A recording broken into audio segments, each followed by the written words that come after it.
Funding for Schaefer-Ellis is provided by Squarespace, the sponsor of today's video. Well, you know what they say. If you make a video ranking every Star Wars movie based on the role C-3PO plays in them, you gotta do the same thing for R2-D2. This sage piece of wisdom has been passed down through the generations, and now I must finally fulfill the prophecy for my own channel. So, R2-D2. Low-key, one of my favorite Star Wars characters of all time. He's hilarious. He's adorable. He bails the heroes out of predicaments more times than I can count. This little rolling trash can does it all. Whereas with 3PO, I kind of begrudgingly say, yeah, I guess we better put this guy in every Star Wars movie. R2-D2 is someone I can't get enough of seeing. He's the best. I love him so much. So now let's rank all 9 of the mainline Star Wars movies based on how well they utilize the most special little droid in the galaxy. Starting, of course, with the worst one to ever do it in terms of his character. R2-D2 has been in low power mode ever since Master Luke went away. Yeah, I mean, this shouldn't be a surprise. The Force Awakens was already last place on my C-3PO ranking, and the nutty thing is, R2's role in this movie is somehow even worse. He spends 98% of the movie switched off with a sheet covering him. We can't have R2 in the movie too much because we have R2-2, the soccer ball droid. What was his name again? Oh yeah, BB-8, I forgot. I genuinely forgot for a second there. It's crazy how much everything about the sequel trilogy is leaving my mind as the years go on. So R2 is in low power mode because he's sad that Luke is gone. Okay, I guess that makes sense. But then out of nowhere, he just turns on at the end and he's like, oh, hey, you know that map to Luke that you've been missing a piece of? I had it this whole time. You're welcome. Bruh. Excuse me? Not only is this such a lame Deus Ex Machina, but it doesn't really make sense why he turns on now and not earlier. You see, I assumed at the time that this would be one of J.J. Abrams' mysteries that would be explained later in the trilogy. And that's the story of how I learned J.J. should never cook again. Because yeah, this is a mystery that goes nowhere. R2's role in this movie sucks complete ass. I can't believe the disrespect my best boy was given here. And hey, speaking of J.J. never cooking again,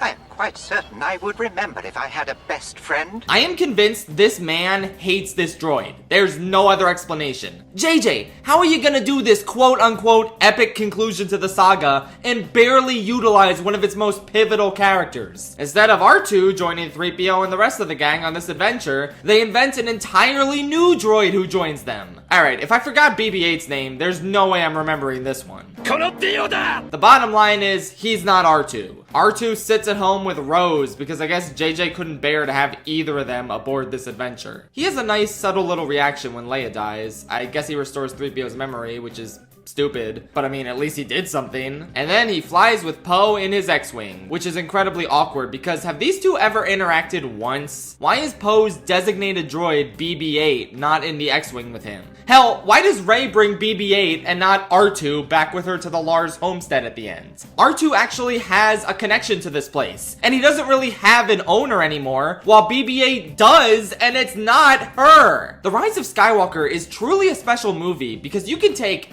any aspect of it. Literally anything you want. And once you put even a modicum of thought into it, you realize that it makes absolutely no sense. I never thought about how illogical it is for R2 to be in Poe's ship during the final battle, but not there at the end with Rey. There was just simply too many other illogical things going on for me to even notice. But now that I sat with it for 2 minutes, yeah, it makes absolutely no sense. I feel like that applies to everything in this movie. Have you ever thought about light speed skipping and how that's the most nonsensical lore-breaking thing ever? Like, that makes 5 times less sense than the lightspeed ram from Last Jedi. But nobody talks about it. Why?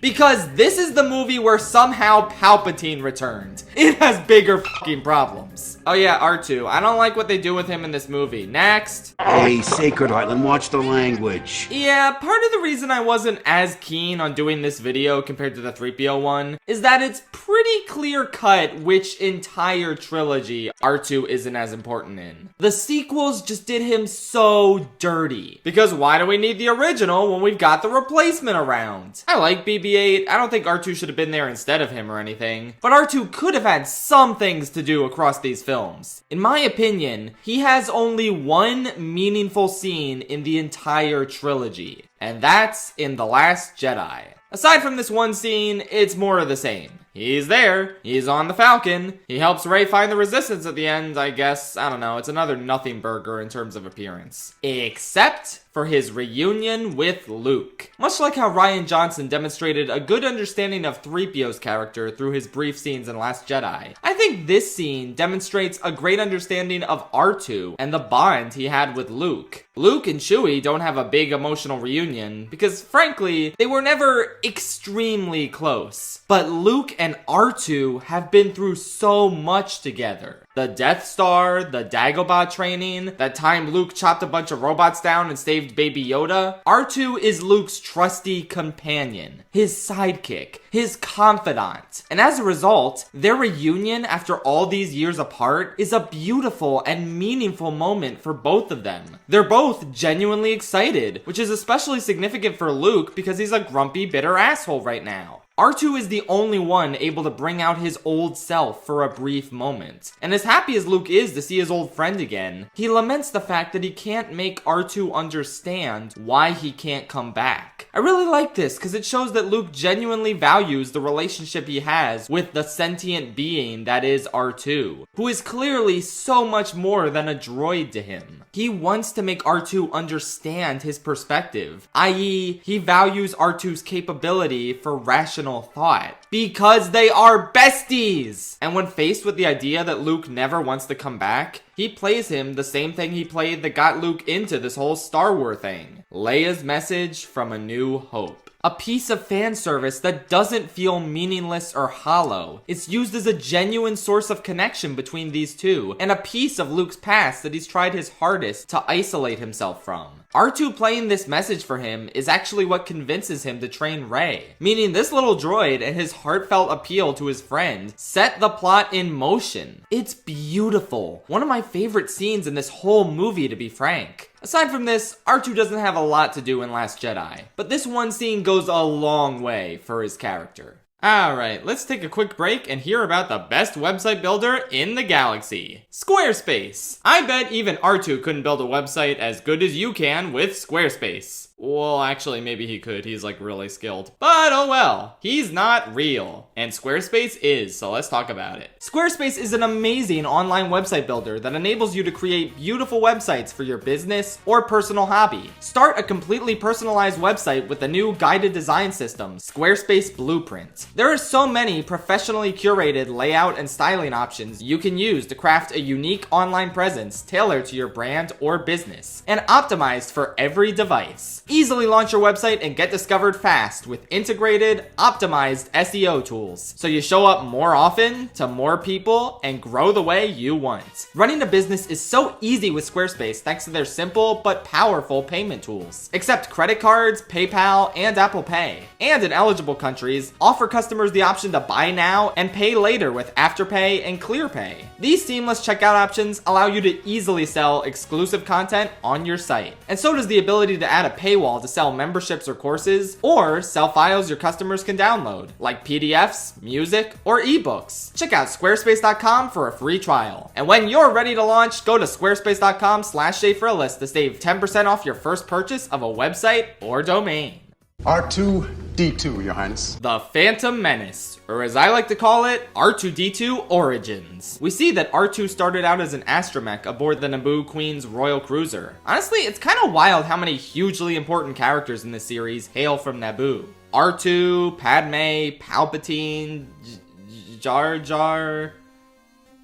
Anyway, R2's first action in this trilogy is him doing what he does best, saving everyone's asses. All these other little bitch droids get blown off the ship, but not our R2. He gets the shields back up and is officially recognized for his noble actions by the Queen of Naboo. Well, actually, that's just the handmaiden disguised as the queen, and the real queen, Padme, is sent away to clean R2, even though there were a bunch of other handmaidens who could have done that. Why are you sending the real queen away from the throne room?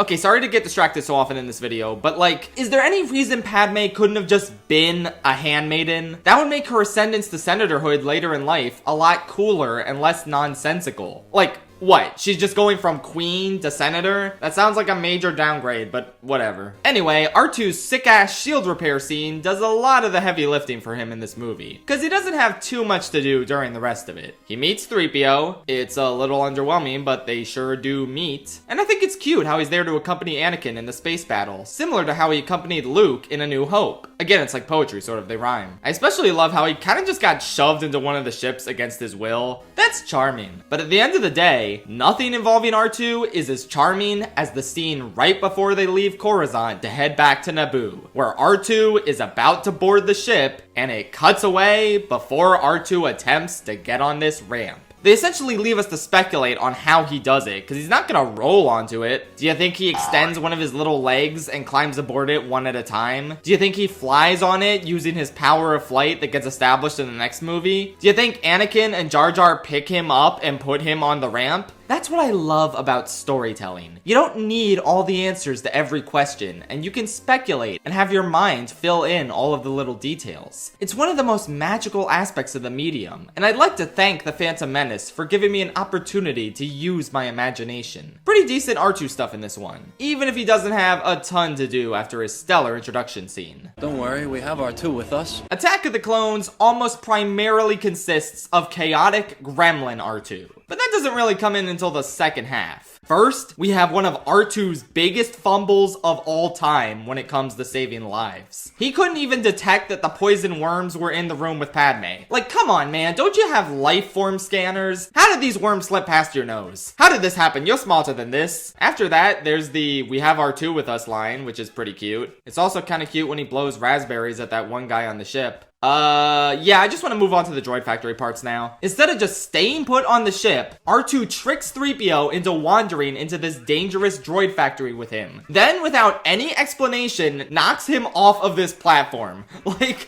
seriously, what was his problem? It's so out of pocket, and yet so in character at the same time. Anyway, R2 then reveals the secret that he kept for the entire original trilogy. He could fly the whole time. I can think of multiple scenarios in the original trilogy where that would have come in handy. I mean, my headcanon is that his flying mechanisms got really worn down with time, and that's why he can't do it anymore. But that's still just so funny that this was a thing. Anyway, he pulls one of his signature saving the day maneuvers and rescues Padme from a big lava cup, thereby redeeming his failure to protect her earlier in the movie. And then he kind of just disappears while Anakin and Padme are captured, only to then reappear out of nowhere during the huge battle just to reattach 3PO's head to his body. R2's role in this movie feels like something I would make up when I was 5 years old. And that's why I love it. It's easily his most unhinged and bizarre performance to date. Like when 3PO exclaims, "R2, what are you doing here?" I feel like he's just saying exactly what the audience is thinking. How did he even get here? What happened with him in between the droid factory scene and the battle? You'd think R2 would turn up during the beast phase of the fight and do some sort of cool assist for Anakin, like tossing a spare lightsaber to him in a homage to Return of the Jedi. But I guess they were just saving that scenario for Clone Wars. Okay, fair enough. Yeah, like this is a weird one to rank, man. He doesn't do a lot of super relevant or helpful stuff, but what he does do is really bonkers. And I think that's worth a lot more than all of his scenes in the sequel trilogy combined. Yes, that includes the Last Jedi one. R2 should have flown around that island and surgically attached a porg to another porg. That's what I like to call Last Jedi if it was good. Oh, and it was nice when he was at the wedding at the end too, I guess. Revenge of the Sith is a bit of a tricky one because the opening 20-minute action sequence is what I like to call R2's finest hour. He accomplishes so much shit and feels integral to the mission. It's such a delight to see, and I feel like this whole sequence is what really made me a fan of him as a kid. Not only does he completely annihilate a buzz droid in a standoff right after Obi-Wan's bitch-ass droid got decapitated, but when confronted with two super battle droids giving him trouble, his solution is to douse them in oil and fucking incinerate them. It's so funny and badass, and I love him for it. Sure, he may have screwed up with the elevator or whatever, but hey, he's trying. I love how much Anakin is willing to go to bat for him and shut down any of Obi-Wan's loose wire jokes. It subtly shows how meaningful Anakin's connection to R2 is. Obi-Wan just wouldn't get it. The scene where R2 makes the most comical and overblown entrance of all time is easily a top 3 R2 moment. I like when he zaps the super battle droid, and I'm especially fond of the diversion he causes in front of Grievous. If you really think about it, what is he accomplishing here? Anakin and Obi-Wan could have just used the Force to grab their lightsabers without R2 going sicko mode like this. There was actually no reason to put this in the movie, but it's here anyway, and I love it. The prequels are kind of like The Rise of Skywalker in the sense where you can nitpick just about any little aspect of them and realize they don't make sense. But honestly, when the prequels do it, it comes from a place of joy and genuine kookiness as you peer into the mind of an insane man and his singular vision. When Rise of Skywalker does it, it's coated with cynicism, since every choice feels like a calculated method of getting the biggest possible nostalgia boner out of some 40-year-old man-child. I don't know how else to describe it, man. The prequels having incomprehensible choices just delights me, even if I still think the first 2 are pretty bad. Anyway, after R2's gleefully insane malfunction, that's kinda it for him in this movie. He stays with the ship. That's basically all he does for the rest of it. Much like 3PO in this movie, it would be nice to get a little more of R2 feeling sad about his master and friend suddenly taking a dark turn and shutting him out. A little scene where he and 3PO briefly talk about it on the way to the Luke and Leia birthing asteroid could have gone a long way. But oh well, there's a lot going on in this movie and not a lot of opportunities for R2 to really be around. So again, much like 3PO, I don't necessarily feel like it's a missed opportunity to not have him in the bulk of this movie. And honestly, that's mainly because his role in the Chancellor Palpatine rescue goes a really long way for his character. I feel like it was the blueprint for all of the daring escapades he would pull off in Clone Wars. From dramatically annihilating a rival astromech droid, to saving everyone's asses in the Zygerian slaver arc, to repeatedly getting the jump on Boba Fett and Aurra Sing. R2 has always been one of the most badass, unsung heroes of the franchise, and the opening of Revenge of the Sith went a long way to establish him as such. He can't rank much higher since he's not in the rest of the film too much. But yeah, I'm thinking he's peak in this opening. Why did you have to be so brave? Even though R2 definitely got more love in the prequels than 3PO did, it's pretty obvious that much like 3PO, the original trilogy is the only one that really treated him as a main character. Unsurprisingly, those first 3 classics are taking the top 3 spots in today's ranking. But in terms of where they stack up against each other, I think by the end of the trilogy, R2 started to fall off a bit in terms of relevance, as 3PO got more time to shine. Which is to say, R2 is still a meaningful part of Return of the Jedi, just not quite as meaningful as he was for those first 2. He still leads the charge into Jabba's palace, offering a good contrast to 3PO, and ultimately, he's responsible for the iconic giving Luke his lightsaber scene on the sail barge. I would ask why Luke didn't just have that to begin with, but I think the fan base has done enough pondering that for 40 years. We get it makes no sense, moving on. Oh yeah, we also got the iconic sail barge R2 outfit, both serving drinks and serving looks. From there, after Yoda's death, Luke immediately confides in R2 that he can't go on alone, another symbol of their meaningful bond. We then get the Endor mission where R2, in his signature unhinged fashion, uses a built-in buzzsaw to free everyone from the rope trap without telling them that they're about to drop out of the tree. Pretty much a quintessential R2 moment, where he's being extremely helpful and a little chaos gremlin at the same time. He falls over in the Ewok village and then immediately tases an Ewok. I'm a big fan of that. He helps 3PO initiate the Ewok false surrender war crime. And then he has what could have been his finest moment, but ultimately ends up being him finally flying too close to the sun. He makes a daring play to get to the shield generator facility and open it up for his friends. Which, fun fact, this scene right here is the only time Han and R2 ever interact in all of Star Wars. No, seriously, there's never any other time. This is it. That's just fascinating to me.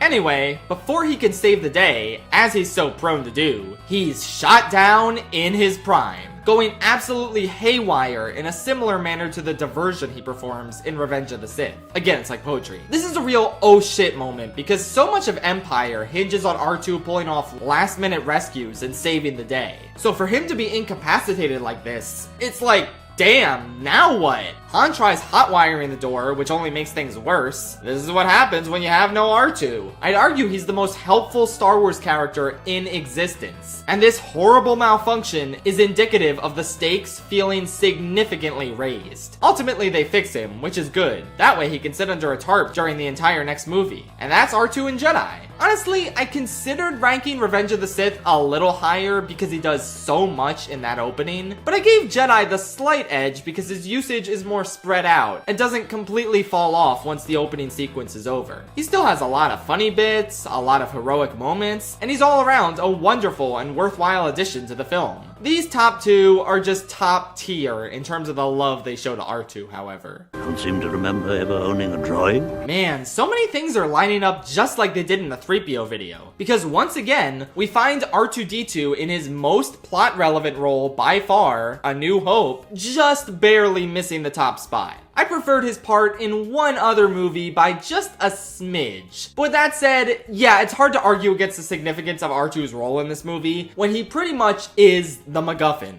Or at least, he has the MacGuffin inside of him. We gotta get these Death Star plans to the Rebellion. And who does Princess Leia entrust with the most important mission in galactic history? Our boy, the droid, the myth, the legend himself. Granted, she didn't really have a ton of options in order to get the plans away, but I think this still speaks to an insane level of trust and value she places in R2. I mean, she could have handed the plans to 3PO, but I think she knew better. 3PO was kind of just along for the ride, accompanying the true hero of this story. A stalwart, legendary war veteran who does not sway from his vital mission of getting the Death Star plans to Obi-Wan Kenobi. It's incredible how nothing stops him. Oh, he gets kidnapped by Jawas and sold to this random farm boy? Yeah, he's just gonna trick this guy into removing his restraining bolt and then he's gonna make a break for it. F you. He escapes servitude by outsmarting his new master and braves the Junlin wastes all by himself. What a king. And Luke isn't even mad about it. He's just kind of in awe, saying the line that I think perfectly summarizes the character of R2-D2 and his appeal. But I've never seen such devotion in a droid before. That just says it all, doesn't it? R2 is truly a special breed. A droid with one of the most bold and distinct personalities out of any Star Wars character. He never says a word we can understand, but it's abundantly clear how he is the epitome of bravery and loyalty in this series. I've loved him all my life, and my admiration for him has never ceased. He's just the best. Now that he's done essentially being the main character like he was in the first 17 minutes or so, R2 slides into his delightful supporting role with grace and gusto. We have our fun little moment where R2 beats Chewie's ass at holochess and is advised to let the Wookiee win. We get the first of so many moments where R2 saves all of our heroes' lives when he turns off the trash compactor. And of course, we have him bravely accompanying Luke during the final Death Star battle, getting shot down by his old friend in the process. It really raises the stakes because not only have all of Luke's other fellow rebels bit the dust, but Vader even landed a hit on his ship and knocked out his trusty companion. Even after the catharsis of the Death Star's destruction, we're briefly worried about R2's well-being until that triumphant pan down to him alive and well in the medal ceremony. It's a real and R2-D2 who did not die moment. And it really sweetens an already super sweet ending. They really came out swinging with R2's introduction to the world, with this movie showcasing so many of his best attributes and most iconic moments. He remains relevant throughout its entire runtime, and perhaps best of all, this movie is also the origin of the funny scene where he gets zapped by the Jawas and he falls down. Literally, what could be better than that? Oh, only one other thing. Let's not pretend it could have been anything else. R2 is absolutely the MVP of Empire Strikes Back. We all know this. But before we get to the biggest Hail Mary in the entire galaxy right at the end, let's talk about him and the rest of this movie. I've been saying over and over again throughout this video that R2 is Luke's trusted confidant. The little guy that's been with him through thick and thin. And the origin of the special bond these characters share is this very movie. Luke and R2 brave the unknown swamps of Dagobah together. And I know everyone gives Mark Hamill credit for doing such a great job acting against the Yoda puppet and making all of his interactions with Yoda feel incredibly real. But I think the same absolutely applies to the awesome rolling trash can as well. I love the way Luke bounces off of R2. Everything he says to him radiates so much warmth and charisma. For instance, I'm a huge fan of the way he delivers R2 that way. I'm also a huge fan of R2's little scope he uses when he's underwater, as well as when the swamp monster spits him out and he flies through the air. I feel like most of this video has just been me talking about how much I adore every little thing that R2 does, but I think that's just what happens when you're obsessed with a character. I'm sorry. I think I've done a pretty good job of holding in how obsessed I am with R2-D2 in all of my previous videos. Like, be honest, were you able to tell that he was a top 5 favorite Star Wars character for me? Before I move on to actually important stuff, we gotta talk about what is simultaneously the funniest R2 and the funniest Yoda moment. R2! I don't even think I need to explain this. This is just comedy gold right here. What makes it even better is that R2 and Yoda canonically knew each other already. Like in Clone Wars, there was an entire arc where R2 accompanied Yoda to random planets in order to find Qui-Gon's ghost. And one of those planets was Dagobah. Does R2 remember this planet? Does he remember Yoda? Does Yoda remember him? It's so tragic to see their significant bond eroded to this point. But what are you gonna do? Now that Yoda's in the picture, R2 mostly just sits back as Luke trains, but his presence is always reassuring. He's there to observe, with his little beeps and boops evoking curiosity as to what his master is up to. I think the noises he makes do wonders to enhance the mood of certain scenes, such as R2 excitedly beeping as Luke tries to lift the X-Wing, only for his disappointed wail signifying that Luke unfortunately failed. He's a nice supplemental part to the Dagobah arc, but clearly nothing he's done in this movie so far is enough to shoot it to the #1 spot, right? That's where the final act on Cloud City comes in. Separated from Luke, R2 just kinda wanders the city alone until he stumbles upon 3PO and the rest of the gang making their escape. So he just joins them. I'm a big fan of the ultra-specific scenario of character who just so happens to be nearby for unrelated reasons, joining a bunch of other characters' mission. It's so ultra-specific, I can't think of another example off the top of my head right now. But yeah, R2 just goes along for the ride and proves to be the most valuable asset they have. Obscuring the stormtroopers in fog, opening the door to the Falcon's landing platform. How are they gonna open that door without R2 Buzz, huh? You tell me! And then we finally arrive at the clutchest R2 moment of all time. He saved everyone's lives so many times across this series, but never before or since has it felt nearly as cathartic as this one pivotal moment right here. While he was chilling at the swamp, indulging in Yoda's ketamine stash the whole movie, the gang on the Falcon has been going through it. Over and over again, they try and go to lightspeed, but the hyperdrive generator just won't work. They try and fix it so many times, and nothing they do makes a difference. And it's no different here at the end, even after Lando insists that his crew fix the hyperdrive. I'm gonna be honest, I don't even know if they did or not. My personal headcanon is that they did, only for Vader's men to disable it. Either way, it still doesn't work. But that's where R2 comes in. Armed with the knowledge from the city's central computer that the hyperdrive is deactivated, R2 says, "F repairing my best friend, we got bigger problems." So he just casually rolls over to the hyperdrive, slightly turns a switch, and bada boom, he did it! It's a moment that gave me chills ever since I was 6 years old, because it just provides you with so much excitement and cathartic relief all at once. Finally! Someone who actually knows what they're doing is getting their hands on this hyperdrive. You get the sense that he probably could have repaired it all himself if he was there on the ship with them during the rest of the movie. But now that he's here, he has one of the most shining moments of heroism across all of Star Wars. The hyperdrive actually working is something you've been waiting for this entire movie. And after all that build-up, it doesn't disappoint. Masterpiece moment. Masterpiece movie. Masterpiece character. I love R2-D2, and Empire Strikes Back is definitely my choice for the best Star Wars movie in terms of using his character. And in general, but like, you know, that doesn't factor into this ranking. Empire R2 maintains a nice supporting presence throughout, serving as a valuable companion to Luke and forming a bond that will continue throughout the series. And it all culminates with his greatest moment ever, maybe? Yeah, I'm thinking ever. So that was my ranking of the Star Wars movies by their usage of R2-D2. I don't really think there's any other characters I could do this sort of ranking with, so it's back to the drawing board in terms of thinking of other incredibly stupid ways to rank these 9 films. The possibilities are endless. We'll see. Good night, Tri-State Galaxy.